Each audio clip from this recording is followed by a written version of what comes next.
अच्छा, कभी सोचा है कि दरवाजे की कुंडी छूते ही वो अचानक से झट्टा क्यों लगता है? या फिर जब तूफान आता है तो आसमान में बिजली क्यों चमकती है? आज ना हम इन्हीं सब सवालों के पीछे की जो एक अदृश्य ताकत है, यानी इलेक्ट्रिक चार्ज, उसके रहस्य को समझने वाले हैं।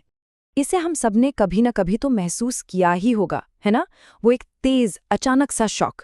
ये एक इतना आम अनुभव है और यही सीधे हमारे आज के टॉपिक से जुड़ा हुआ है।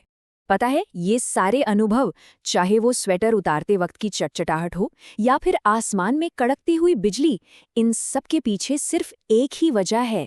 ये सब कुछ होता है इंसुलेटिंग सतहों के रगड़ने से।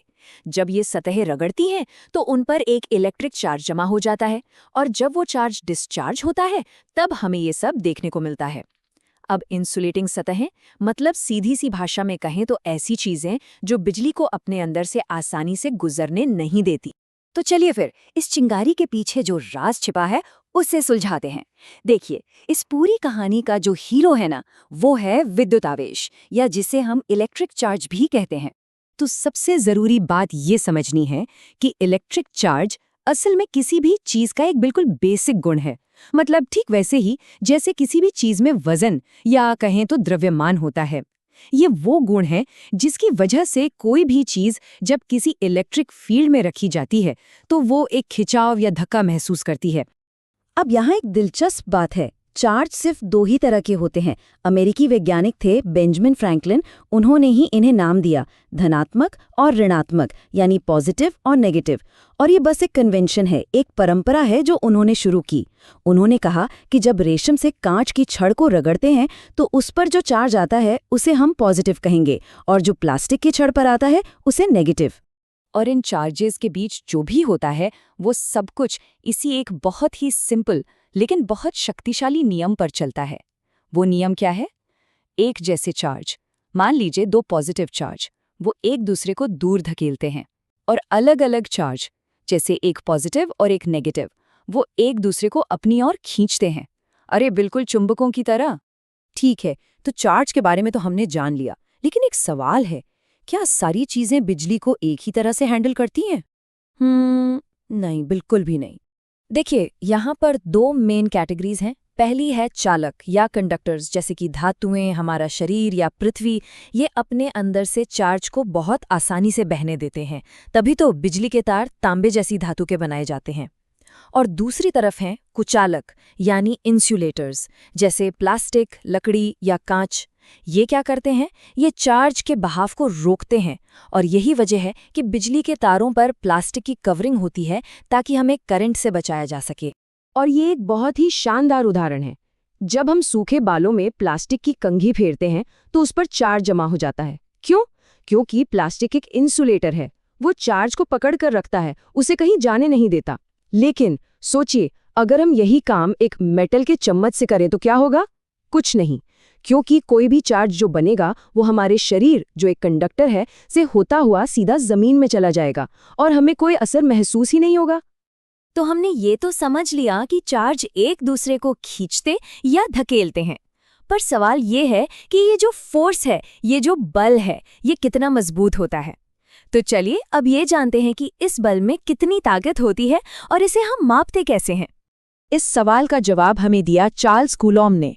उन्होंने एक बहुत ही सेंसिटिव मशीन का इस्तेमाल किया जिसका नाम था टॉर्शन बैलेंस, और उससे दो चार्जेस के बीच लगने वाले इस छोटे से फोर्स को बड़ी सटीकता से मापा, और फिर उन्होंने एक नियम दिया। कूलम का नियम कहता है कि ये फोर्स दो चीजों पर डिपेंड करता है। पहला, चार्ज जितने बड़े होंगे फोर्स उतना ही ज्यादा होगा, सिंपल। और दूसरा, जो कि बहुत इंटरेस्टिंग है, कि उनके बीच की दूरी जितनी बढ़ेगी फोर्स उतनी ही तेजी से कम होगा।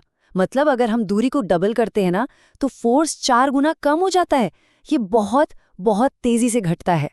चार्ज का एक और बड़ा ही फंडामेंटल गुण है क्वांटीकरण। अब ये सुनने में थोड़ा मुश्किल लग सकता है, पर इसका मतलब बहुत सीधा है। इसका मतलब है कि चार्ज हमेशा छोटे छोटे फिक्स्ड पैकेट्स में आता है। किसी भी चीज पर जो टोटल चार्ज होगा वो हमेशा एक सबसे छोटी यूनिट, जिसे हम ई कहते हैं, उसका पूरा पूरा मल्टीपल होगा। इसे ऐसे समझिए जैसे सिक्के होते हैं, है ना? हमारे पास आधा सिक्का नहीं हो सकता, हमेशा पूरा सिक्का ही होता है। ठीक वैसे ही चार्ज भी हमेशा ई के पूरे पैकेट्स में ही मिलता है। अच्छा, अब एक बड़ा और थोड़ा गहरा सवाल। अगर दो चार्ज एक दूसरे को छू भी नहीं रहे तो वो एक दूसरे पर फोर्स कैसे लगाते हैं? मतलब कैसे? इसका जवाब एक बहुत ही खूबसूरत आइडिया में छिपा हुआ है। ये सवाल हमें एक्शन एट अ डिस्टेंस यानी दूरी पर क्रिया की पहेली पर ले आता है। मतलब बिना किसी कांटेक्ट के एक चार्ज दूसरे चार्ज को कैसे असर कर सकता है? ये कैसे जानता है कि वहां दूसरा चार्ज मौजूद है? इसका समाधान है इलेक्ट्रिक फील्ड का कॉन्सेप्ट।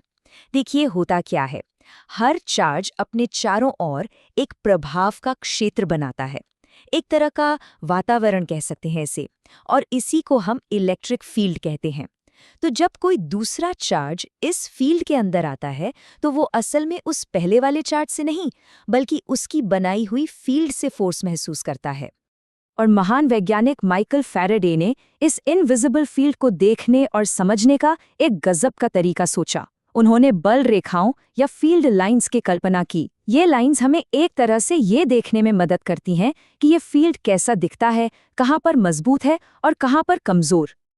अब इन लाइंस के कुछ सीधे साधे नियम हैं।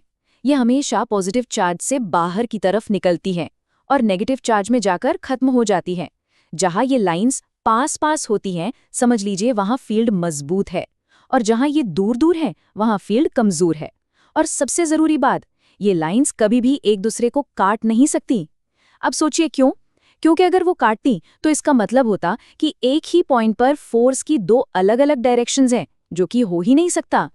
तो ठीक है, हमने चार्ज और फील्ड की ये जो बेसिक बातें हैं इन्हें तो समझ लिया, पर अब असली सवाल आता है कि आखिर ये सब इतना ज़रूरी क्यों है? हमारी ज़िंदगी में इसका क्या काम?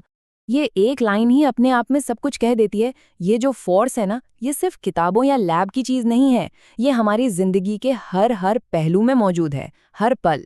ज़रा सोचकर देखिए, वो कौन सा फोर्स है जो एटम्स को एक साथ जोड़कर रखता है, जिससे हमारे फ़ोन की स्क्रीन या ये कुर्सी ठोस बनी हुई है? वो मूल रूप से इलेक्ट्रिक फोर्स ही है। अरे, गोंद की जो चिपकाने की शक्ति है ना, वो भी इसी बल से आती है। सच कहें तो ये हमारे आसपास की दुनिया की बिल्कुल नींव है। और अब जाते जाते एक आखिरी सवाल जो सोचने पर मजबूर कर देगा। हमने अभी अभी सीखा कि एक जैसे चार्ज एक दूसरे को दूर धकेलते हैं, रिपेल करते हैं। तो फिर एक एटम के इतने छोटे से न्यूक्लियस में इतने सारे पॉजिटिव प्रोटॉन एक साथ चिपक कर कैसे रह सकते हैं? लॉजिक तो ये कहता है कि उन्हें एक दूसरे को धकेलकर बिखर जाना चाहिए। इसका जवाब एक और फंडामेंटल फोर्स में छुपा है, शायद हमारे अगले विश्लेषण का विषय।